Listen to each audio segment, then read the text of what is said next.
রাষ্ট্রপতি এবং সংসদ নির্বাচনের জন্য ভোটার তালিকা প্রস্তুত করা। এই চারটি দায়িত্বের অতিরিক্ত অপর কোনো দায়িত্ব যদি নির্বাচন কমিশনকে সংবিধান বা আইনের অধীনে দেওয়া হয়, তাহলে সেই দায়িত্ব নির্বাচন কমিশন পালন করবে। এখন নির্বাচন কমিশন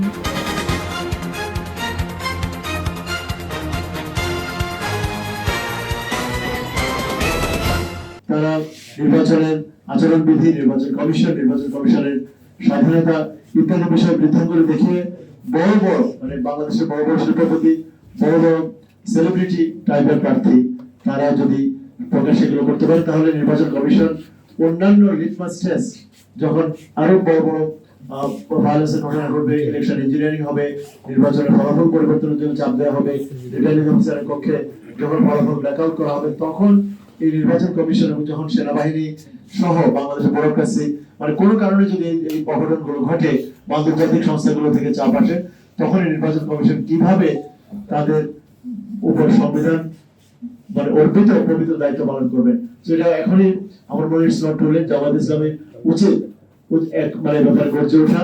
কারণ আর কেউ কিন্তু এটা মানে একটা ইলেকশন ওয়ার্কিং গ্রুপ বা ধরনের পেশাদারি বেসরকারি সংস্থাগুলোর উপর আশা করার বদলে ওনাদের দায়িত্ব সর্বাধিক। কারণ ওনারা রাজনৈতিক দল এবং রাজনৈতিক জোট 11টি দল মিলে সেখানে জোট গঠন হয়েছে। ওনারা নিজেদেরই কিন্তু বিএনপির সাথে 35 বছরের আন্দোলন করার অভিজ্ঞতা আছে। সুতরাং এ ব্যাপারে তারা যদি স্বচ্ছতা চান, এটা কোনো বৈরিতা নয়। ওনাদের বলা উচিত যে এটা আমাদের সাংবিধানিক দায়িত্ব, আমাদের নাগরিকদের প্রতি আমরা আমাদের ঋণটি আছে।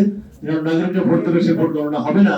নাগরিকরা মানে যারা অবৈধ প্রার্থী মাঠে আছেন, সুতরাং মানে এটা শুধু ওই কয়টি 25টি বা 29টি আসনের না, পুরো বাংলাদেশেরই ভোটারদের মনোবল দুর্বল করে দেওয়ার জন্য, মনোবল নষ্ট করে দেওয়ার জন্য এটা সাফিসিয়েন্ট।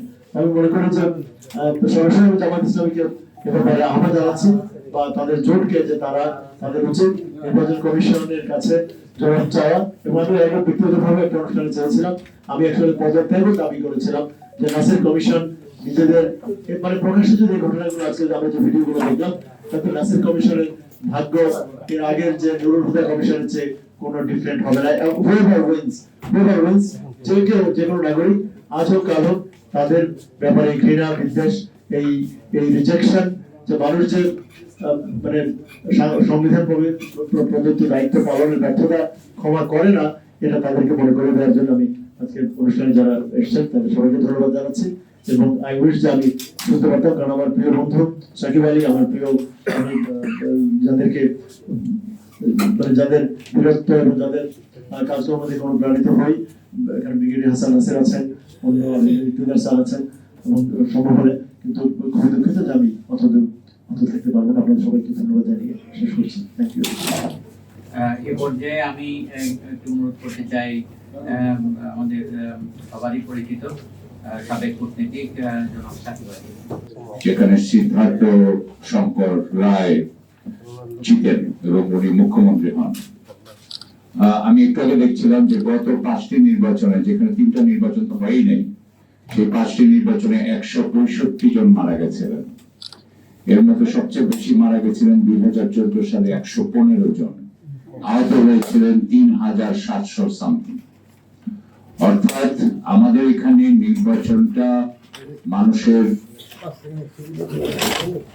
পছন্দ করে, তার খুশি মতো পছন্দ করে একজন প্রার্থীকে বাছাই করবে, এটা আমরা বইতে রেখেছি, কিন্তু আমাদের বাস্তব জীবনে এটা নাই।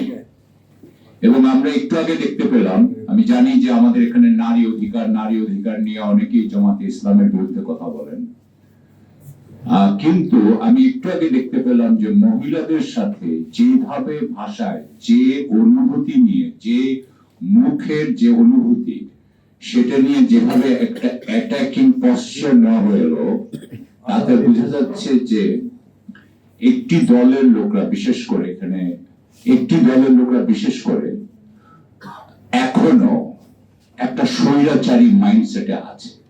এটা কিন্তু আমাদেরকে মেনে নিতেই হবে। এবং এটাও ঠিক যে হাসিনা 15 বছর 17 বছর ছিল, হাসিনা চলে গেছে আর আমরা সবাই ভালো হয়ে গেছি, এটা আমরা কখনোই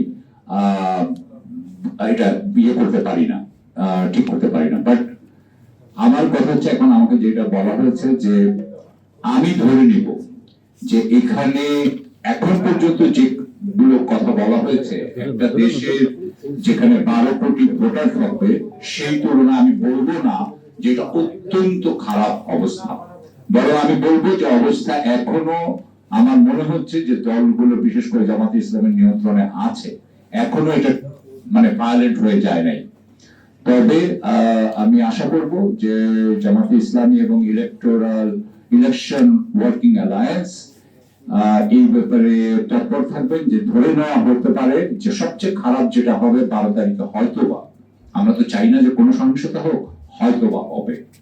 যদি সহিংসতা হয়, সেই সহিংস যেখানে যেখানে হয়েছে সেখানেকে স্থগিত করা এবং সেই জায়গাগুলোতে কোনো মতেই যাতে ভায়োলেন্স করে কেউ যাতে ওই আসনগুলো নিজেদের পক্ষে নিতে না পারে, সে ব্যাপারে ইলেকশন ওয়ার্কিং অ্যালায়েন্স কে অত্যন্ত তৎপর হতে হবে। এখানে আমার মনে হয় তথ্যটা খুব ইম্পর্টেন্ট। 13 তারিখে হোক, 12 তারিখ রাতে হোক, যদি কখনো দেখা যায় যে এই ব্যত্যয়গুলো হচ্ছে, আমি আশা করবো, আমি জানি যে ডক্টর শফিকুল আলমের নেতৃত্বে এই কাজটা হচ্ছে এবং উনি অনেককেই এর ব্যাপারে মোবিলাইজ করেছেন। সুতরাং সবার থেকে রিপোর্টটা নিয়ে আমরা যদি খুব কুইকলি একটা জিনিস, খালি একটা জিনিস বলে আমি এখানে শেষ করি। অপারেশন সিন্দুরের সময় ওই যে army air force chief of Pakistan যেই টকটা দিয়েছিলেন এবং তখন ইন্ডিয়া কিন্তু দেয় নাই, এর ফলেই কিন্তু পাকিস্তানের পক্ষে কিন্তু পুরো ইন্টারন্যাশনাল যে আপনার ওপিনিয়ন সেটা চলে যায়। সুতরাং এটা নির্ভর হবে, এটা পুরোপুরি নির্ভর করবে যে আপনারা কতটা কনফিডেন্সের সাথে এবং কতটা ইনফরমেশন দিয়ে 12 তারিখের সন্ধ্যাবেলায় এটাকে বলতে পারেন। আর যদি দেখা যায় যে এই সমস্ত ভায়োলেন্স কম ছিল, হাতে গোনা কয়েকটা জায়গায় হয়েছে, তাহলে সেটা অন্য কথা। তবে ভায়োলেন্সের মাধ্যমে কোনো মতেই ফলাফল যাতে পরিবর্তিত না হয় সেজন্য সম্পূর্ণভাবে আমাদের তৎপর থাকতে হবে। এইটুকু রিকোয়েস্ট করে এখানে শেষ করছি। ধন্যবাদ। আসসালামু আলাইকুম। তো আমরা এই পর্যন্ত যা জেনেছি তাদের যে আন্তরিকতার যে মাত্রা, অর্থাৎ আন্তরিকতা না থাকলে যা হয় আর কি, ওনারা যে কাজ বলেন সে কাজ করেন না, আর যে কাজ করেন তা বিধিসম্মত হয় না অনেক সময়। ওনারা প্রথম বলেছিলেন যে কোনো সিসিটিভি ক্যামেরা দরকার নাই, অনেক টাকার ব্যাপার, আমরা এটা পারবো না, এটা সম্ভব না। তারপরে বললেন যে ডিসি ওনারা এটা করবেন, কোথায় করবেন, বা ওনাদের নিজস্ব টাকা আছে, এলার ফান্ড আছে, আপনার মনে জানেন এলার ফান্ড মানে লোকাল রিসোর্স ব্যবহার করে ডিসিরা। আমরা তখন বললাম যে আপনি শুধু এই জাতীয় একটা গুরুত্বপূর্ণ বিষয় একটা স্বেচ্ছাধীন ভাবে ছেড়ে দিচ্ছেন প্রশাসনের উপর, এটা কোন ধরনের যৌক্তিকতা হতে পারে? আর তারা এলার ফান্ড তো অনেক সময় এটা তো অনেকে প্রশ্ন করে এটা বৈধ কিনা, সেটা নিয়েও প্রশ্ন উঠায়।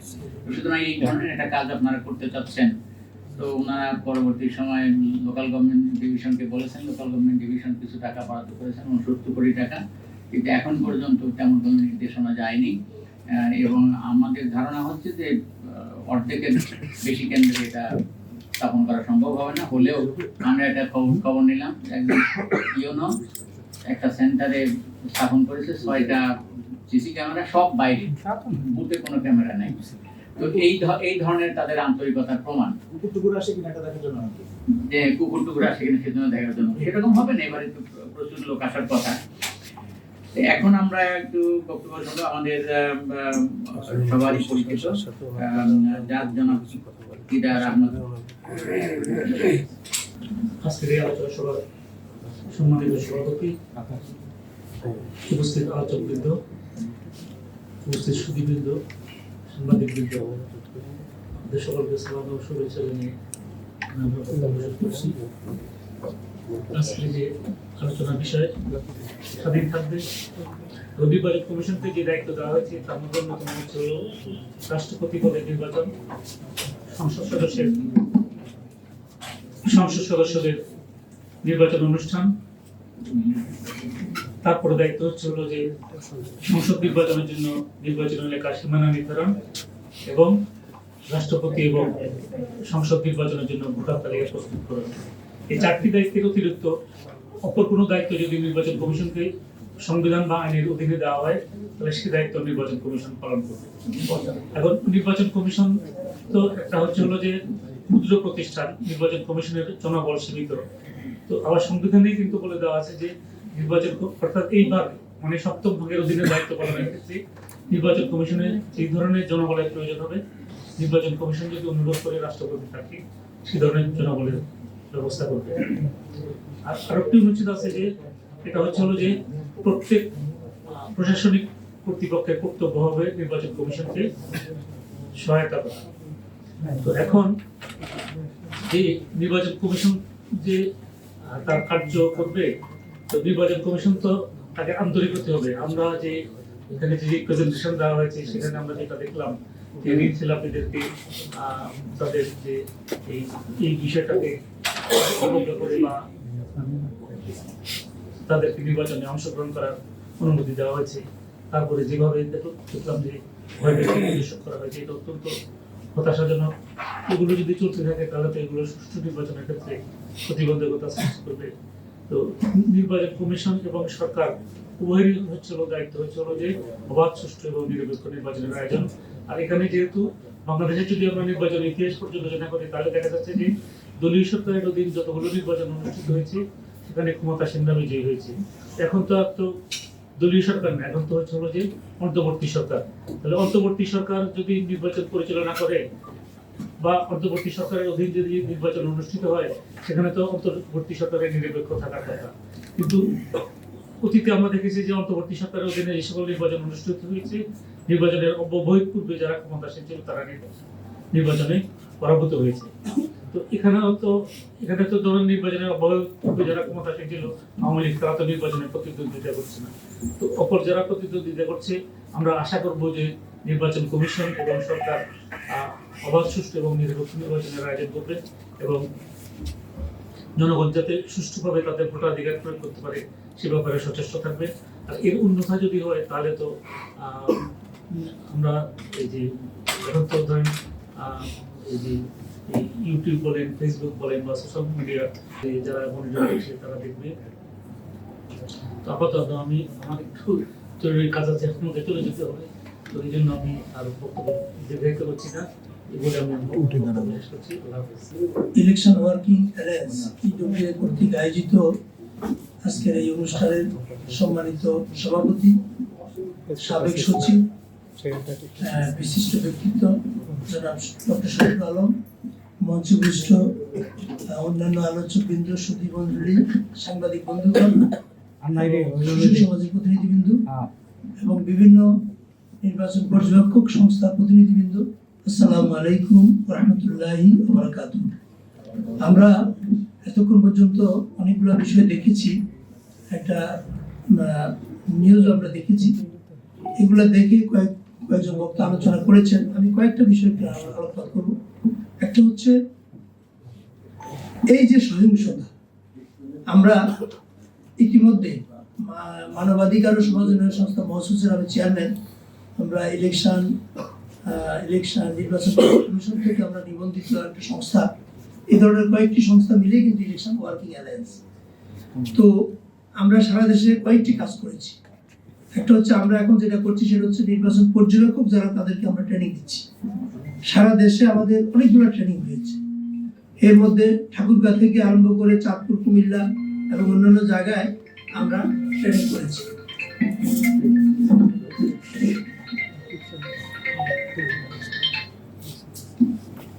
তো সেখানে আমরা কিছু ট্রেনিং এর ফাঁকে ফাঁকে আমরা আশেপাশে কিছু খোঁজখবর নিয়েছি। এই যে খোঁজখবর নিয়েছি, ট্রেনিং করিয়েছি, আমাদের যে কনসেপশন, আমাদের যে আইডিয়া, আমাদের যে অভিজ্ঞতা, এটা অত্যন্ত ভালো মনে হচ্ছে না। কারণ আমরা যেটা দেখছি সেটা হচ্ছে যে আমরা এই যে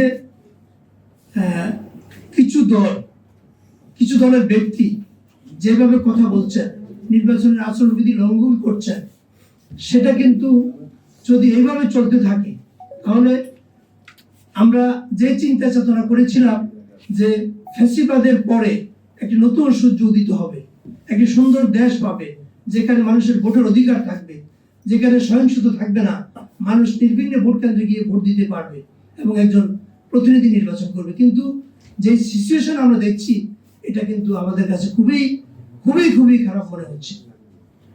সেকেন্ডলি যে কথাটা সেটা হলো, আমরা নির্বাচন আরেকটা জিনিস দেখছি, মিডিয়া যদি আপনারা খোলেন দেখবেন কিছু কিছু প্রার্থী, কিছু কিছু দল নিজেদের ভোট না চেয়ে আরেক দলের বিরুদ্ধে বিষোদগার করছেন। এটা নিশ্চয়ই সাংবাদিক বন্ধুরা খেয়াল করছেন, সুশীল সমাজ খেয়াল করছেন। আমরা দেখছি যে কিছু কিছু দল কিন্তু নিজের কথা বলে না, ভোট চায় না, অমুককে ভোট দেওয়া যাবে না, অমুক দল এই করছে, বা অমুক দলের বিরুদ্ধে তারা সোচ্চার। কেন এটা? তাহলে কি আমরা কি বুঝবো এই দলগুলোকে কেউ লালন পালন করছে? পার্শ্ববর্তী প্রতিবেশী দেশ থেকে তাদেরকে হায়ার করে বা তাদেরকে মোটা অঙ্কের টাকা দিয়ে এগুলো করাচ্ছে। এটা ছাড়া আরেকটা জিনিস আমরা দেখছি, সেটা আপনারা সাংবাদিক বন্ধুরা দেখছেন, যে কিছু কিছু ফতোয়া শুরু হয়েছে। ফতোয়া দিচ্ছে যে অমুককে ভোট দিলে কি হবে, হারাম, অমুক ভোট দিলে হারাম। মানে ফতোয়ার ঘাটতি তার ভিতরে চলে এসেছে। মানে যত ফতোয়া আছে, সে হলো জান্নাতে যাবে, সে হলো সবকিছু সঠিক, আর কেউ সঠিক না। এই যে এগুলো কিন্তু নির্বাচনী আচরণবিধি লঙ্ঘন, এগুলো কিন্তু নির্বাচনী আচরণবিধি অত্যন্ত। নির্বাচন কমিশন কিন্তু সেগুলো দেখছে, দেখার পরেও কিছু বলছে না। আরেকটি বিষয় হচ্ছে সেটা যে আপনারা দেখবেন যে এই যে ঋণ খেলাপির বিষয়ে যে আমরা যে আসলাম চৌধুরীকে দেখলাম, আসলাম চৌধুরীর এত বড় বিষোদগার, এটা কি মিডিয়া দেখেনি? মিডিয়া আসেনি এটা? এরপরে নির্বাচন কমিশন কি দেখে না? এটা দেখেছে, কিন্তু দেখার পরেও তারা কোনো ভূমিকা নিচ্ছে না। তাই নাকি আমরা ধরে নেব যে আগের সেই নির্বাচন কমিশন যেগুলো ছিল, আপনি কি এই কমিশন কি সেই রকমই? তাহলে কিন্তু এদেশের মানুষ যে আশা করেছিল যে আমরা একটা সুন্দর নির্বাচন কমিশন পাবো, এই নির্বাচন কমিশনের বিষয়ে কিন্তু সাধারণ মানুষ আন্দোলনও করেনি, দলগুলো আন্দোলনও করেনি, যে ঠিক আছে আমরা মনে করছি যে একটা সুন্দর কমিশন পেয়েছি, এই কমিশনের মধ্যে সুন্দর নির্বাচন উপহার হবে। কিন্তু সেটা না হয়, যদি নির্বাচন কমিশন যদি সে আগের মতো মানে ঠুনকো জগন্নাথের মতো কাজ করেন, তাহলে কিন্তু এই দেশে সুষ্ঠু ভোট হবে না। কাজেই এই যে পর্যায়টা, এই পর্যায়ে এসে আমরা যারা পর্যবেক্ষক, আমরা যারা পর্যবেক্ষণ করি, আমাদের বক্তব্য হচ্ছে যে আমরা চাই একটি সুষ্ঠু নির্বাচন হোক। 69-এর গণ অভ্যুত্থান, 71-এর স্বাধীনতা সংগ্রামের মাধ্যমে দেশ স্বাধীন হয়েছে। এরপরে 24-এর জুলাই আন্দোলনের মাধ্যমে দেশের হাজার হাজার তরুণ প্রাণ দিয়েছে। এই প্রাণের বিনিময়ে যখন দীর্ঘ 47 বছর ধরে মানুষ কথা বলতে পারে নাই, ভোটের অধিকার ছিল না, দিনের ভোট রাতে হয়েছে, তার থেকে পরিত্রাণ পেয়ে একটি সুন্দর গ্রহণযোগ্য নির্বাচন হবে এদেশের মানুষ কিন্তু আশা করছে। এই প্রেক্ষাপটে এসে আমরা বলতে চাই যে নির্বাচন কমিশনকে আরো শক্তিশালী হতে হবে। নির্বাচন কমিশন যদি এগুলোকে গুরুত্ব না দেন তাহলে কিন্তু হবে না। এদেশের মানুষ কিন্তু দেখছে। আপনি যদি মনে করেন কাক যেমন চোখ বন্ধ করে ডিম পাড়ে, মনে করেন তাকে কেউ দেখছে না, আপনি যদি মনে করেন যে জনগণ এগুলো কিছু দেখছে না, তাহলে কিন্তু এটা ঠিক হবে না। কাজেই নির্বাচন, আমাদের সুপারিশ হচ্ছে নির্বাচন কমিশনকে আর মাত্র আজকে 8 তারিখ, আর কয়েকটা দিন সময় আছে। নির্বাচন কমিশন আজকে থেকে তাদের যে বলিষ্ঠ ভূমিকা এটা পালন করতে হবে। এটা জনগণের দাবি, এদেশের সুশীল সমাজের দাবি, 18 কোটি মানুষের দাবি। সেকেন্ড হচ্ছে যে এই যে সহিংসতার বিষয়গুলো কিন্তু নির্বাচন কমিশনকে নজরে দিতে হবে, এবং নির্বাচন কমিশনের আন্ডারে কিন্তু এখন সরকার, সেখানে সংবিধান তাকে সেই ক্ষমতাটা দিয়েছে, সেই ক্ষমতাটাকে তাকে প্রয়োগ করতে হবে। এরপরে হচ্ছে লেভেল প্লেইং ফিল্ড। আমরা কিন্তু লেভেল প্লেইং ফিল্ড দেখছি না।